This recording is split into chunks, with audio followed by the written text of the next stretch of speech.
Welcome to the Bird's Eye View Sports Edition, and today we are going to talk about the game. The Georgia Bulldogs and the Oregon Ducks. The number 3 Georgia Bulldogs, I think, are underrated, and the number 11 the Oregon Ducks, I think, are a bit overrated at this point in the season. To a 49 to 3 drubbing. So we'll just get it out there right away. Dan Lanning's big coaching mistake. In the grand scheme of things, whatever.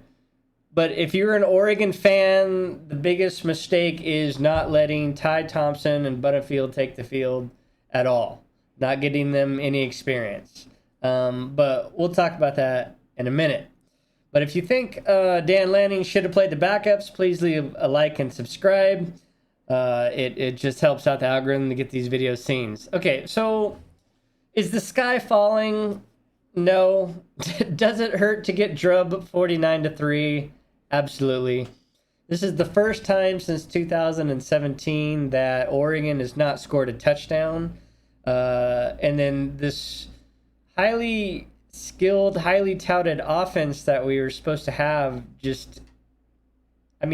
either Georgia's that good or Oregon has a lot of work to do. And but in the grand so in the grand scheme of things, this is one game. Chip Kelly, when he took over in 2009, he lost his first game to Boise State. At least we didn't lose to Boise State. We lost to the defending national champions who, in my opinion, will likely be back into that game. So Oregon has plenty of time to turn us around. We play Eastern Washington and BYU the next 2 games. I think both of those games will be building blocks for Oregon, and I'm hoping Oregon can pull out the victory from those. But again, we better see Ty Thompson or Butterfield or somebody in those games. It can't just be Bo Nix. Bo Nix obviously has shown that he can't make the right decisions when he has to. That one interception he threw was blatant. And he even knew it when he threw it. But the thing is, in the heat of the moment, he's going to do that. And if that's what we're going to get, then we might as well build to the future and put Ty Thompson and Butterfield in.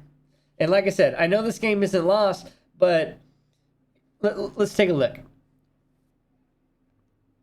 Okay, so I don't know if you can see the small little box score right here. So at the end of the first quarter, it's 7-0. Okay. At the end of the first half, it's 28-3. Okay. At the end of the third quarter, though, it's 42-3. Okay, your comeback bid is got to be out the window at that point, right? Especially against Georgia. Nobody is coming back from 42 points down against Georgia. That's just not going to happen. So at that point, it should have been, okay, this is going to be a learning experience for everybody across the board. We're going to put the backup QB in and let him get a series of reps. It doesn't have to be all of them. One series. Let him get one series of reps. And then let Butterfield get one series of reps. Dan Lanning's excuse is, I thought our, Bo Nix is our quarterback, and I thought they needed to get in rhythm. Okay, well, Bo Nix isn't going to be your quarterback next year at all. So what do you... the point is if I'm Thompson and Butterfield and we're getting beat by 42 points and I still don't get a chance to play, that has me seriously reconsidering some things. But I don't know. We'll have to see. But against Eastern Washington and BYU, they better see some playing time. They have to. They can't, Thompson can't redshirt, so I think they already burned his red shirt last year. I don't know. Anyway, either way, they get 4 games to play. So if you're not going to burn their red shirt, then give him 4 games to play. This would have been a great one because you could have let him play against the top defense. What, was the score going to get a little worse? Okay, maybe, but it didn't get any better either. So I don't know. But, this is a side chair quarterback, so we'll see. Now, okay.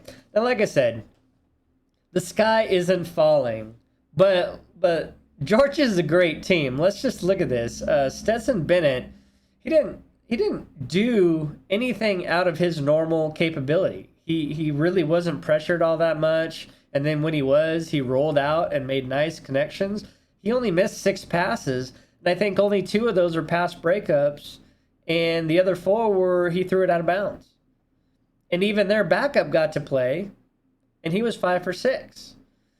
I mean, Kirby Smart, their coach, even said, he's like, hey, we just have better players, and Dan Lanning knows that. And okay, that may be, but to only score 3 points and only stop them on one of their drives, those are hard pills to swallow. But like I said, let's take a look at the brighter side of this. This is one game. Now they have plenty of game film to look at, but here's where I run into some of the problems, right? Is Oregon rushing. Your leading rusher is Bo Nix. That is a problem. Your leading rusher cannot be Bo Nix. And here's the other part of that too, is Sean Dollars had a run of 12 yards. Byron Caldwell had a long run of 16 yards. Jordan James had 5 yards. And Noah Whittington have an 11-yard long. These are all longs, okay? But here's the other thing is look at this. Is Sean Dollar's average run is 8.3 yards. Byron Caldwell's average yards is 7 yards a carry. Jordan James is 2 yards a carry, and Noah Whittington is 4.7, 5 yards a carry. Okay, those guys should have had 10 or 15 carries apiece because the passing game wasn't working. And yes, I know you're playing to win, but you're not going to come back with Bo Nix's arm. That's just unrealistic, and definitely not against Georgia's team.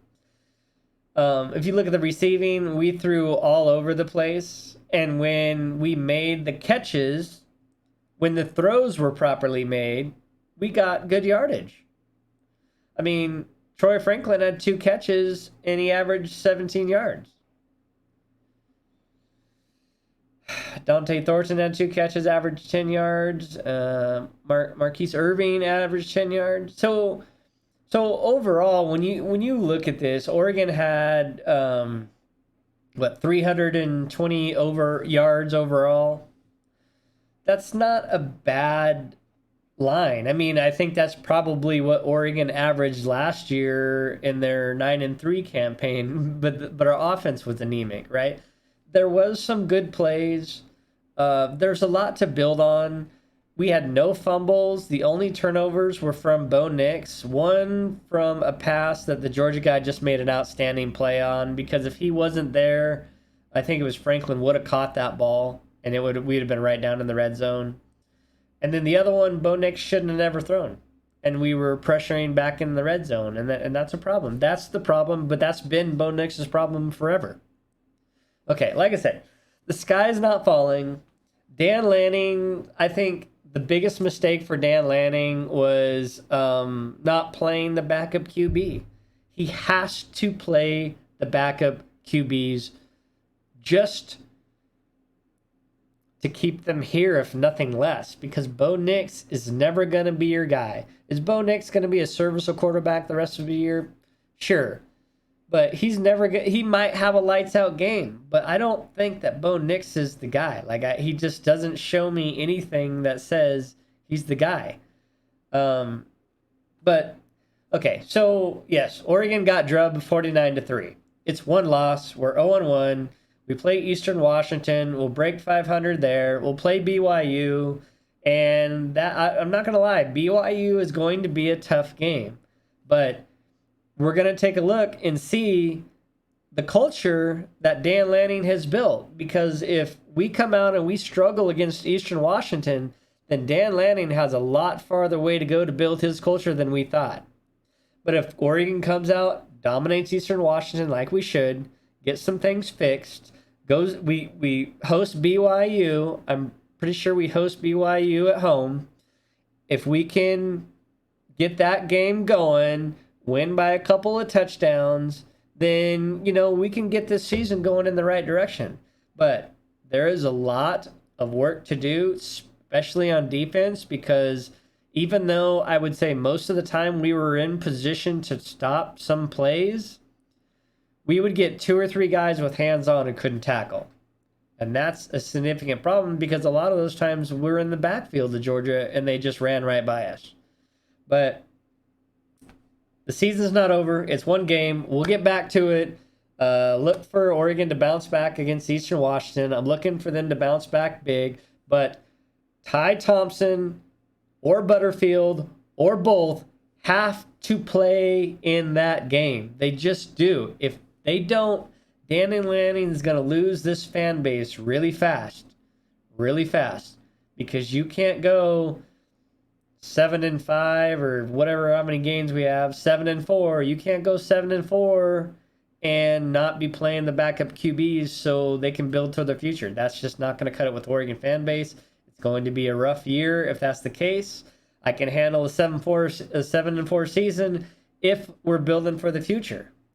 But if it's 7-4 like last year and all you get is Bo Nix like last year where we didn't get any Thompson or any Butterfield, that's not going to fly with Oregon fan base. It's not going to fly with me, and it's going to be a very, very long year. So with that, we're going to wrap up. Like I said, if you think Ty Thompson or Butterfield should have played in this game, leave a like, leave a subscribe. Hope to see you back next week when hopefully we can talk about some bigger stats and see what happens. With that, we're out of here for now. Much love all. We will catch you next time.